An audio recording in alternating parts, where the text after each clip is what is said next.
الحمد للہ رب العالمین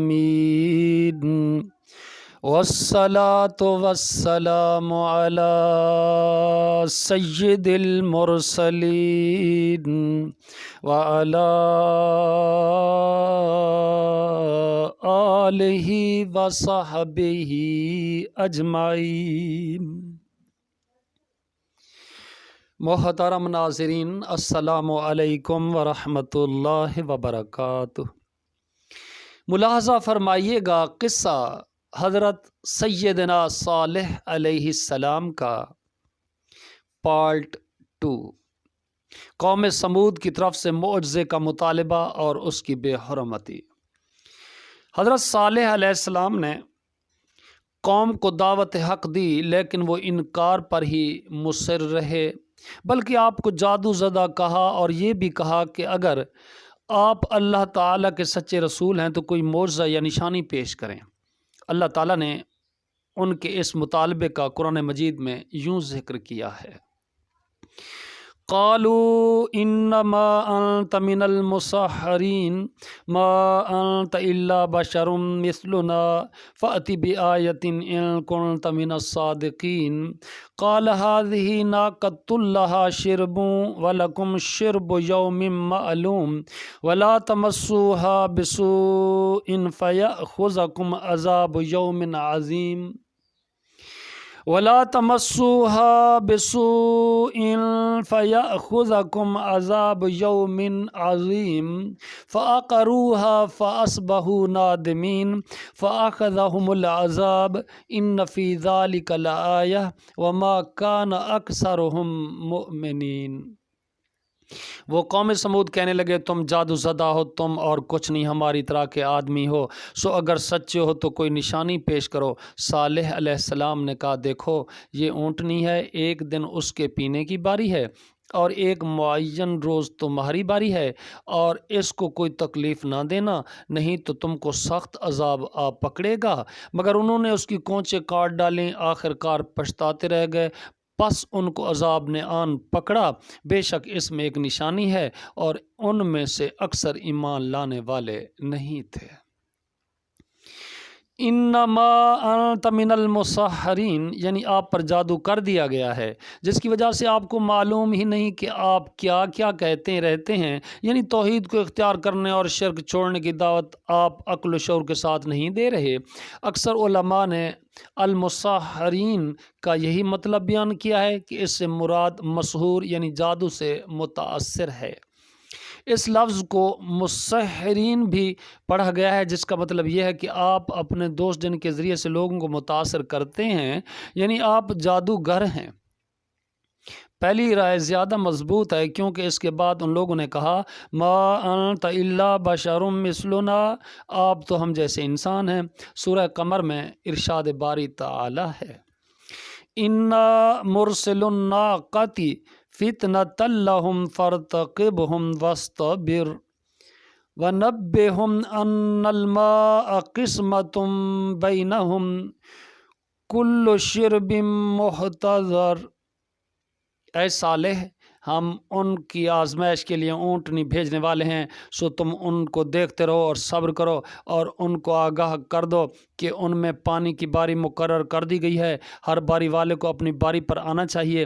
حضرت صالح علیہ السلام نے فرمایا: اگر میں مطالبہ اسی انداز سے پورا کر دوں جیسے تم نے کہا ہے، تو کیا تم واقعی اس دین پر ایمان لے آؤ گے جو میں لایا ہوں، اور ان امور میں میری تصدیق کرو گے جنہیں دے کر مجھے مبعوث کیا گیا ہے؟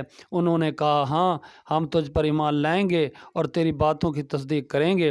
آپ نے ان سے پختہ عہد و پیمان لے لیا، تب آپ نے کھڑے ہو کر نماز ادا کی، پھر اللہ تعالیٰ سے دعا کی کہ وہ ان لوگوں کا مطالبہ پورا فرمائے۔ اللہ کے حکم سے وہ چٹان پھٹ گئی اور اس میں سے ایک بہت بڑی حاملہ اونٹنی نکلی، جس میں وہ تمام صفات موجود تھیں جو مطالبہ کرنے والوں نے بیان کی تھیں۔ جب انہوں نے اپنی آنکھوں سے معجزہ ظاہر ہوتے دیکھ لیا تو انہیں اس کی عظمت کا احساس ہوا اور وہ مرعوب ہو گئے۔ یہ اللہ کی قدرت کی ایک واضح نشانی اور حضرت صالح علیہ السلام کی نبوت کا ناقابل تردید ثبوت تھا۔ چنانچہ قوم کے کچھ لوگ ایمان لے آئے، لیکن اکثر لوگ کفر و ضلالت اور ہٹ دھرمی پر اڑے رہے۔ اسی لیے اللہ تعالیٰ نے فرمایا: فَظَلَمُوا بِهَا یعنی اس کا انکار کیا، اس کو دیکھ کر حق کی پیروی نہیں کی۔ اس سے مراد ان کی اکثریت کا عمل ہے۔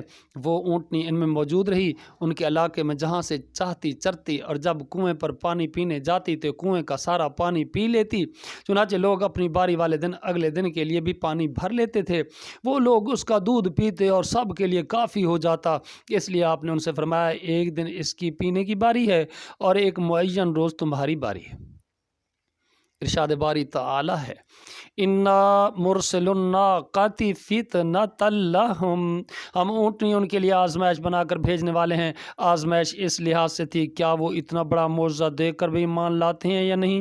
فرتقبہم، پس انتظار کیجیے ان کا انجام کیا ہوتا ہے، اور ان کی طرف سے تکلیف دی جائے تو صبر کیجیے، اور ان کو آگاہ کر دیجیے کہ ان میں پانی کی باری مقرر کر دی گئی ہے، ہر باری والے کو اپنی باری پر آنا چاہیے۔ اور صالح علیہ السلام نے فرمایا قد جاءتکم بینۃ من ربکم ھذہ ناقۃ اللہ لکم آیۃ فذروھا تأکل فی ارض اللہ ولا تمسوھا بسوء فیأخذکم عذاب علیم۔ تمہارے پاس تمہارے پروردگار کی طرف سے ایک معجزہ آ چکا ہے، یعنی یہی اللہ کی اونٹنی تمہارے لیے معجزہ ہے، سو اسے آزاد چھوڑ دو تاکہ اللہ کی زمین میں چرتی پھرے، اور تم اسے بری نیت سے ہاتھ بھی نہ لگانا ورنہ دردناک عذاب تمہیں آپ پکڑے گا۔ اور مزید فرمایا یا قوم ھذہ ناقۃ اللہ لکم آیۃ فذروھا تأکل فی ارض اللہ ولا تمسوھا بسوء فیأخذکم عذاب قریب۔ اے میری قوم، یہ اللہ کی اونٹنی تمہارے لیے ایک نشانی یعنی معجزہ ہے، لہٰذا اس کو چھوڑ دو کہ اللہ کی زمین میں جہاں چاہے چرے، اور اس کی کسی طرح کی تکلیف نہ دینا ورنہ تمہیں جلد عذاب آ پکڑے گا۔ معجزے کی بے حرمتی۔ ایک عرصہ تک یہ معاملہ یوں ہی چلتا رہا۔ آخر کار ان کے سردار جمع ہوئے اور مشورہ کے بعد متفق کا فیصلہ کیا کہ اونٹنی کو قتل کر دیں تاکہ اسے جان چھوٹے اور انہیں سارا پانی مل جائے۔ اللہ تعالیٰ کا ارشاد ہے فَعَقَرُوا النَّاقَةَ وَعَتَوْا عَنْ أَمْرِ رَبِّهِمْ وَقَالُوا يَا صَالِحُ ائْتِنَا بِمَا تَعِدُنَا إِن كُنتَ مِنَ الْمُرْسَلِينَ۔ آخر انہوں نے اونٹنی کی کونچوں کو کاٹ ڈالا اور اپنے پروردگار کے حکم سے سرکشی کی اور کہنے لگے صالح، جس چیز سے تم ہمیں ڈراتے تھے اگر تم اللہ کے پیغمبر ہو تو اسے ہم پر لے آؤ۔ سازشی قوم نے اللہ کے معجزے پر ایمان لانے کی بجائے اس پر ظلم و عدوان کیا، اپنے ہاتھوں اپنی ہلاکت کا بندوبست کر دیا۔ اللہ تعالیٰ نے فرمایا کذبت ثمود بطغواها اذ انبعث اشقاها فقال لهم رسول الله ناقة الله وسقياها فكذبوه فعقروها فدمدم عليهم ربهم بذنبهم فسواها ولا يخاف عقباها۔ قوم سمود نے اپنی سرکشی کے سبب پیغمبر کو جھٹلایا۔ جب ان میں سے ایک نہایت بدبخت اٹھا تو اللہ کے پیغمبر صالح نے ان سے کہا کہ اللہ کی اونٹنی اور اس کے پینے کی باری ہے، ڈرو اور احتیاط کرو۔ مگر انہوں نے پیغمبر کو جھٹلایا اور اونٹنی کی کونچیں کاٹ ڈالیں۔ پھر انہوں نے ان کے گناہ کے سبب ان پر عذاب نازل کیا اور سب کو ہلاک کر کے برابر کر دیا۔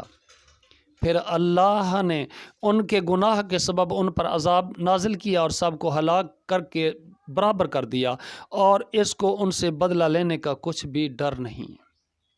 اللہ تعالیٰ نے فرمایا وَآتَيْنَا ثَمُودَ النَّاقَةَ مُبْصِرَةً فَظَلَمُوا بِهَا، اور ہم نے سمود کو اونٹنی یعنی نبوت صالح کی کھلی نشانی دی تو انہوں نے اس پر ظلم کیا۔ جس شخص نے اونٹنی کو قتل کرنے کی ذمہ داری اٹھائی اس کا نام کدار بن سالف بن جندع تھا۔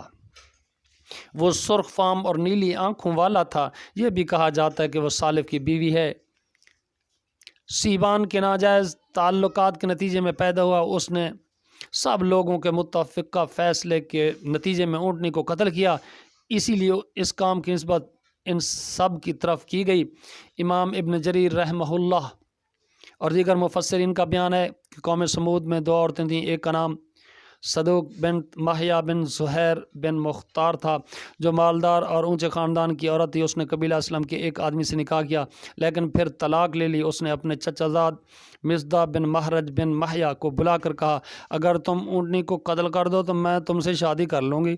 دوسری عورت کا نام انیزہ تھا جو غنم بن مجلز کی بیٹی تھی۔ اس کی کنیت ام غنم تھی۔ یہ ایک کافر بڑھیا تھی۔ اس کا خاوند ذؤاب بن عمرو ایک رئیس تھا۔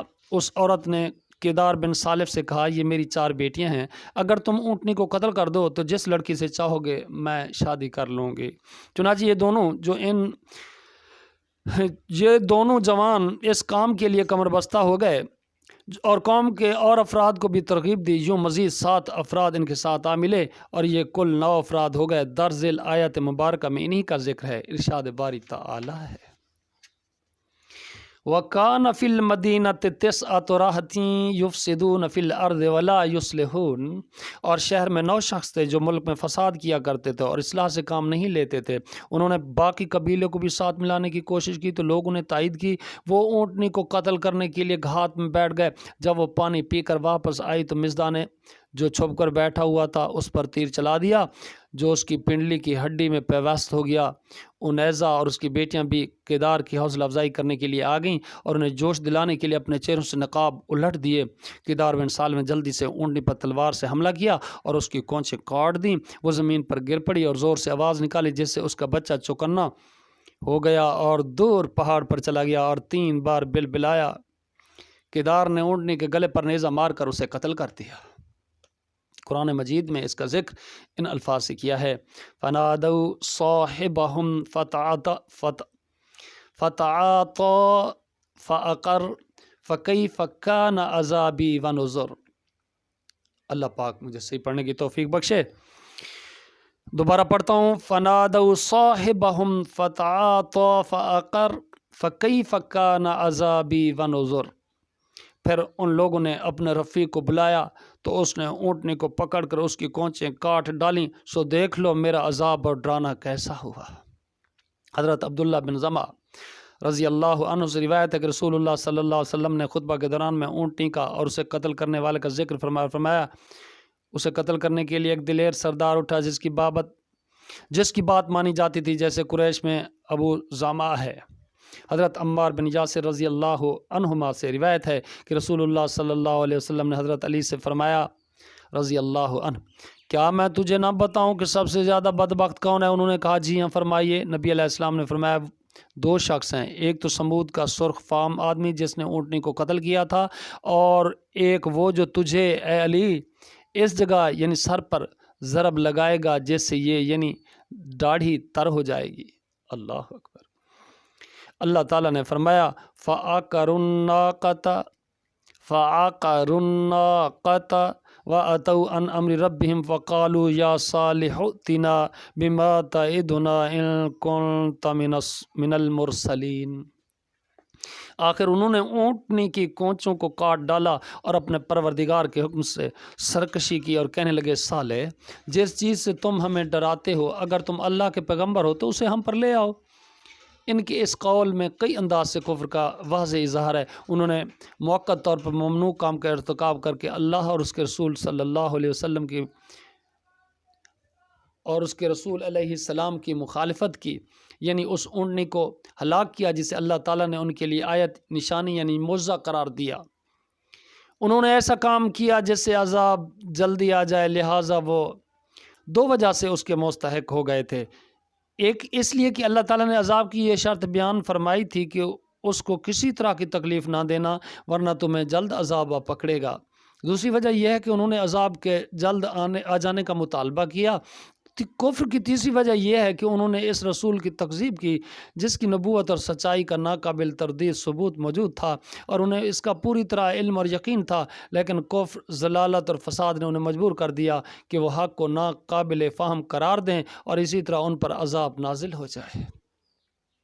علماء اکرام نے بیان فرمایا ہے جب ان لوگوں نے اونٹنی کو قتل کیا تو اس پر سب سے پہلے کیدار بن سالف لعنت اللہ علیہ نے حملہ کیا۔ کیدار بن سالف لعنت اللہ علیہ نے حملہ کیا اور اس کی کونچیں کاٹ دیں تو زمین پر گر پڑی۔ پھر سب افراد نے جلدی جلدی تلواروں سے اس کے ٹکڑے کر دیے۔ جب اس کے بچے نے یہ دیکھا تو بھاگ کر سب سے اونچے پہاڑ پر چڑھ گیا اور 3 بار بلبلایا۔ اس لیے حضرت صالح علیہ السلام نے فرمایا تمتعوا فی دارکم 3 ایام، اپنے گھروں میں 3 دن اور فائدہ اٹھا لو، یعنی انہیں اس دن کے علاوہ 3 دن کی مہلت دی گئی۔ انہوں نے اس موقت وعید پر بھی اعتبار نہ کیا، بلکہ شام ہوئی تو انہوں نے پروگرام بنایا کہ حضرت صالح علیہ السلام کو بھی شہید کر دیا جائے۔ چنانچہ سب قسمیں کھا کر کہنے لگے لَنُبَيِّتَنَّهُ وَأَهْلَهُ، عہد کرو کہ ہم رات اس پر اس کے گھر والوں پر شب خون ماریں گے، یعنی ہم رات کو صالح علیہ السلام کے گھر میں گھس کر آپ کو اہل و عیال سمیت شہید کر دیں گے۔ پھر اگر آپ کے اقارب نے قصاص یا دیت کا مطالبہ کیا تو ہم مکر جائیں گے اور کہیں گے ہم نے قتل نہیں کیا۔ اس لیے انہوں نے کہا ثُمَّ لَنَقُولَنَّ لِوَلِيِّهِ مَا شَهِدْنَا مَهْلِكَ أَهْلِهِ وَإِنَّا لَصَادِقُونَ، پھر اس کے بارے سے کہہ دیں گے کہ ہم صالح علیہ السلام کے گھر والوں کے موقع ہلاکت پر گئے ہی نہیں اور ہم بالکل سچ کہتے ہیں۔ اللہ اکبر۔ قوم سمود پر نزول عذاب اور صالح علیہ السلام کا اظہار افسوس۔ جب قوم نے معجزے کا انکار کیا اور اللہ تعالیٰ کی نعمتوں کی ناشکری کی تو نتیجہ ان کی تباہی کی صورت میں نکلا، جسے اللہ تعالیٰ نے قرآن مجید میں مختلف پیرائے میں بیان کیا ہے۔ ارشاد باری تعالیٰ ہے وَلَقَدْ كَذَّبَ أَصْحَابُ الْحِجْرِ الْمُرْسَلِينَ وَآتَيْنَاهُمْ آيَاتِنَا فَكَانُوا عَنْهَا مُعْرِضِينَ وَكَانُوا يَنْحِتُونَ مِنَ الْجِبَالِ بُيُوتًا آمِنِينَ فَأَخَذَتْهُمُ الصَّيْحَةُ مُصْبِحِينَ فَمَا أَغْنَىٰ عَنْهُمْ مَا كَانُوا يَكْسِبُونَ۔ اور وادی حجر کے رہنے والوں نے بھی پیغمبروں کی تکذیب کی، ہم نے ان کو اپنی نشانیاں دیں اور وہ ان سے منہ پھیرتے رہے، اور وہ پہاڑوں کو تراش تراش کر گھر بناتے تھے کہ امن سے رہیں گے، تو ہولناک چیخ نے ان کو صبح ہوتے ہوتے آ پکڑا، اور جو وہ کام کرتے تھے وہ ان کے کچھ بھی نہ کام آئے۔ اور ارشاد فرمایا وَمَا مَنَعَنَا أَن نُرْسِلَ بِالْآيَاتِ إِلَّا أَن كَذَّبَ بِهَا الْأَوَّلُونَ وَمَا مَنَعَنَا أَن نُرْسِلَ بِالْآيَاتِ إِلَّا أَن كَذَّبَ بِهَا الْأَوَّلُونَ وَآتَيْنَا ثَمُودَ النَّاقَةَ مُبْصِرَةً فَظَلَمُوا بِهَا وَمَا نُرْسِلُ بِالْآيَاتِ إِلَّا تَخْوِيفًا، اور ہم نے نشانیاں بھیجنی اس لیے موقوف کر دیں کہ اگلے لوگوں نے اس کی تکذیب کی تھی، اور ہم نے سمود کو اونٹنی یہ نبوت صالح کی کھلی نشانی دی تو انہوں نے اس پر ظلم کیا، اور ہم تو ڈرانے کے لیے نشانیاں بھیجا کرتے ہیں۔ مزید ارشاد باری تعالی ہے یا قومی هذه ناقة الله لكم آية فذروها تأكل في أرض الله ولا تمسوها بسوء فيأخذكم عذاب قريب فعقروها فقال تمتعوا في داركم 3 أيام ذلك وعد غير مكذوب فلما جاء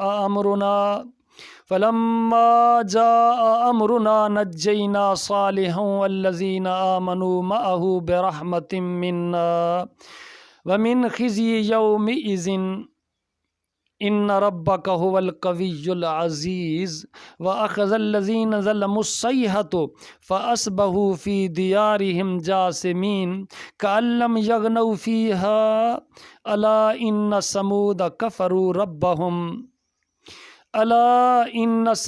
كفروا ربهم ألا بعدا لثمود۔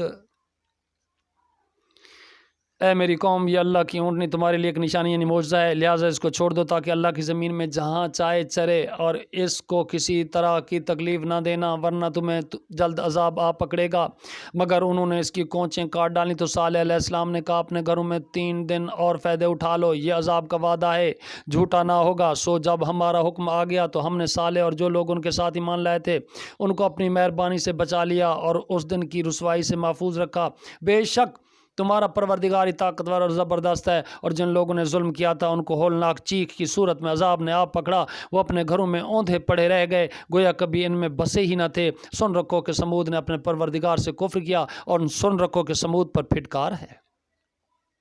سورہ قمر میں ان کے عذاب کا تذکرہ اس طرح کیا گیا ہے۔ ارشاد باری تعالی ہے فَكَيْفَ كَانَ عَذَابِي وَنُذُرِ إِنَّا أَرْسَلْنَا عَلَيْهِمْ صَيْحَةً وَاحِدَةً فَكَانُوا كَهَشِيمِ الْمُحْتَظِرِ وَلَقَدْ يَسَّرْنَا الْقُرْآنَ لِلذِّكْرِ فَهَلْ مِن مُدَّكِرٍ۔ سو دیکھ لو کہ میرا عذاب اور ڈرانا کیسا ہے، ہم نے ان پر عذاب کے لیے ایک ہولناک چیخ بھیجی تو وہ ایسے ہو گئے جیسے باڑ والے کی سوکھی اور ٹوٹی ہوئی باڑ، اور ہم نے قرآن کو سمجھنے کے لیے آسان کر دیا ہے، تو کوئی ہے سوچے سمجھے۔ ارشاد باری تعالیٰ ہے وَمَكَرُوا مَكْرًا وَمَكَرْنَا مَكْرًا وَهُمْ لَا يَشْعُرُونَ فَانظُرْ كَيْفَ كَانَ عَاقِبَةُ مَكْرِهِمْ أَنَّا دَمَّرْنَاهُمْ وَقَوْمَهُمْ أَجْمَعِينَ فَتِلْكَ بُيُوتُهُمْ خَاوِيَةً بِمَا ظَلَمُوا إِنَّ فِي ذَلِكَ لَآيَةً لِقَوْمٍ يَعْلَمُونَ وَأَنجَيْنَا الَّذِينَ آمَنُوا وَكَانُوا يَتَّقُونَ۔ وہ ایک چال چلے اور ہم بھی ایک چال چلے اور ان کو کچھ خبر نہ ہوئی، سو دیکھ لو کہ ان کی چال کا انجام کیسا ہوا۔ ہم نے ان کو اور ان کی قوم سب کو ہلاک کر ڈالا۔ اب یہ ان کے گھر ان کے ظلم کے سبب خالی پڑے ہیں۔ جو لوگ دانش رکھتے ہیں ان کے لیے اس میں نشانی ہے، اور جو لوگ ایمان لائے اور ڈرتے تھے ان کو ہم نے نجات دی۔ جن افراد نے حضرت صالح علیہ السلام کو شہید کرنے کی سازش تیار کی تھی، اللہ تعالیٰ نے ان پر ان کی قوم سے پہلے ہی عذاب نازل فرما دیا اور ان پر پتھر برسا کر کچل ڈالا اور تباہ کر دیا۔ جب مہلت کا پہلا دن یعنی جمعرات کا دن آئے تو ان کے چہرے زرد ہو گئے، جیسے صالح علیہ السلام نے فرمایا تھا۔ شام ہوئی تو انہوں نے کہا مہلت کا ایک دن گزر گیا۔ جب دوسرے دن یعنی جمعہ کی صبح آئی تو ان کے چہرے سرخ ہو گئے۔ شام ہوئی تو انہوں نے کہا مہلت کے 2 دن گزر گئے۔ جب مہلت کا تیسرا دن آیا یعنی ہفتے کی صبح آئی تو ان کے چہرے سیاہ ہو گئے۔ شام ہوئی تو انہوں نے کہا صالح کی کہی ہوئی مہلت ختم ہو گئی۔ اب اتوار کی صبح ہوئی تو انہوں نے خوشبو لگائی اور تیار ہو کر بیٹھ گئے اور انتظار کرنے لگے کہ دیکھیں کون سا عذاب آتا ہے۔ انہیں معلوم ہی نہیں تھا کہ ان کے ساتھ کیا سلوک ہونے والا ہے اور ان پر کس طرف سے عذاب آنے والا ہے۔ جب سورج طلوع ہوا تو آسمان سے ایک شدید آواز آئی اور نیچے سے زلزلہ آ گیا، چنانچہ تمام افراد کی روحیں پرواز کر گئیں۔ وہ مر کر بے حس و حرکت اور خاموش ہو گئے۔ وہ اپنے گھروں میں جیسے بیٹھے تھے ویسے ہی بیٹھے تھے، بے جان اجسام میں تبدیل ہو گئے اور حرکت بھی نہ کر سکے۔ ان میں سے ایک لونڈی زندہ بچ گئی، چلنے پھرنے سے معذور تھی۔ اس کا نام کلبہ بنت سلق تھا اور اسے زریعہ بھی کہتے تھے۔ وہ پکی کافرہ تھی، صالح علیہ السلام کی سخت دشمن تھی۔ جب اس نے عذاب دیکھا تو اسے چلنے کی طاقت مل گئی، چنانچہ وہ انتہائی تیز سے بھاگی، حتیٰ کہ عربوں کے ایک قبیلے کے پاس جا پہنچی۔ اس نے تمام چشمدید واقعہ سنایا اور قوم پر آنے والے عذاب کی خبر دی، پھر پانی مانگا۔ جب اس نے پانی پیا تو وہ بھی مر گئی۔ اللہ تعالیٰ نے فرمایا کہ علم یغنوا فیہا، یوں محسوس ہوتا کہ وہ کبھی یہاں بسے اور آباد ہی نہیں ہوئے، یعنی اسی طرح فنا ہو گئے گویا کبھی تھے ہی نہیں۔ حضرت صالح علیہ السلام کا اظہار افسوس۔ حضرت صالح علیہ السلام نے قوم کی بربادی تباہی پر نہایت غم و حسرت کا اظہار فرمایا۔ اللہ تعالیٰ نے ان کی اس کیفیت کو یوں بیان فرمایا ہے۔ ارشاد باری تعالیٰ ہے فَتَوَلَّىٰ عَنْهُمْ وَقَالَ يَا قَوْمِ لَقَدْ أَبْلَغْتُكُمْ رِسَالَةَ رَبِّي وَنَصَحْتُ لَكُمْ وَلَٰكِن لَّا تُحِبُّونَ النَّاصِحِينَ۔ پھر صالح ان سے نا امید ہو کر پھرے اور کہا اے میری قوم، میں نے تم کو اللہ کا پیغام پہنچا دیا اور تمہاری خیر خواہی کی، مگر تم ایسے ہو کہ خیر خواہوں کو دوست نہیں رکھتے۔ صالح علیہ السلام نے قوم کے ہلاک ہو جانے کے بعد قوم سے مخاطب ہو کر بطور افسوس و حضرت یہ فرمایا یا قوم لقد ابلغتکم رسالۃ ربی ونصحت لکم، میری قوم میں نے تمہیں اپنے رب کا پیغام پہنچایا تھا اور تمہارا بھلا چاہا تھا، یعنی میں نے ہر ممکن طریقے سے تمہیں راہ ہدایت پر لانے کی پوری کوشش کی تھی، اپنے قول عمل اور نیت سے اس کا انتہائی خواہش مند تھا۔ وَلَٰكِن لَّا تُحِبُّونَ النَّاصِحِينَ، لیکن تم لوگ نصیحت کرنے والوں کو پسند نہیں کرتے، یعنی تمہاری فطرت نہ حق کی طالب تھی نہ اسے قبول کرتی تھی، اس لیے تم اس دردناک عذاب کا شکار ہو گئے جس میں تم ابد تک مبتلا رہو گے۔ اب میں کسی طرح بھی تمہیں اس عذاب سے چھڑا نہیں سکتا ہوں، میں نے تو اپنا فرض ادا کر دیا، یعنی تمہیں اللہ کا پیغام پہنچا دیا اور تمہاری خیر خواہی کی، اور میں یہی کچھ کر سکتا تھا۔ اس کے بعد اللہ جو چاہتا ہے کرتا ہے۔ بدر کے کنویں میں جن مقتول کافروں کو پھینکا گیا تھا، اللہ کے نبی صلی اللہ علیہ وسلم نے 3 دن بعد ان سے بھی اسی طرح خطاب فرمایا تھا۔ رات کے آخری حصے میں جب آپ نے اسلامی لشکر کو کوچ کرنے کا حکم دیا اور خود سواری پر تشریف فرما ہو چکے تھے، آپ نے فرمایا اے کنویں والو، تمہارے رب نے تم سے جو وعدہ کیا تھا کیا تم نے اسے پورا ہوتے دیکھ لیا؟ مجھ سے میرے رب نے جو وعدہ فرمایا تھا میں نے اسے پورا ہوتے دیکھ لیا ہے۔ آپ نے اس موقع پر ان لاشوں کو مخاطب کر کے یہ بھی فرمایا تھا تم اپنے نبی کے لیے اس کا برا خاندان ثابت ہوئے، تم نے اس وقت مجھے جھوٹا کہا جب لوگوں نے مجھے سچا مانا، تم نے مجھے اس وقت وطن سے نکالا جب لوگوں نے مجھے جگہ دی، تم نے اس وقت مجھ سے لڑائی کی جب لوگوں نے میری مدد کی، تم اپنے نبی کے لیے نبی کا برا خاندان ثابت ہوئے۔ حضرت عمر رضی اللہ تعالیٰ عنہ نے عرض کی، اے اللہ کے رسول صلی اللہ علیہ وسلم، آپ ان لوگوں سے مخاطب ہیں جو مردار ہو چکے؟ نبی علیہ السلام نے فرمایا، قسم ہے اس ذات کی جس کے ہاتھ میں میری جان ہے، میری بات تم ان سے زیادہ نہیں سن رہے لیکن وہ جواب نہیں دے سکتے۔ بعض علماء رحمہ اللہ علیہم نے فرمایا ہے کہ اس واقعے کے بعد حضرت صالح علیہ السلام حرم شریف میں تشریف لے گئے اور وفات تک وہیں مقیم رہے۔ دوستو، اس کے ساتھ اب اجازت دیجیے گا، نیکسٹ انشاءاللہ بفضل تعالی حضرت سیدنا ابراہیم علیہ السلام کا قصہ سنائیں گے، پڑھیں گے۔ رب تعالیٰ سے دعا ہے کہ اللہ پاک ہمیں صحیح پڑھنے، سمجھنے اور اس پر عمل پیرا ہونے کی توفیق بخشے۔ اب اجازت دیجیے گا، گڈ لک اینڈ اللہ حافظ۔ السلام علیکم ورحمۃ اللہ وبرکاتہ۔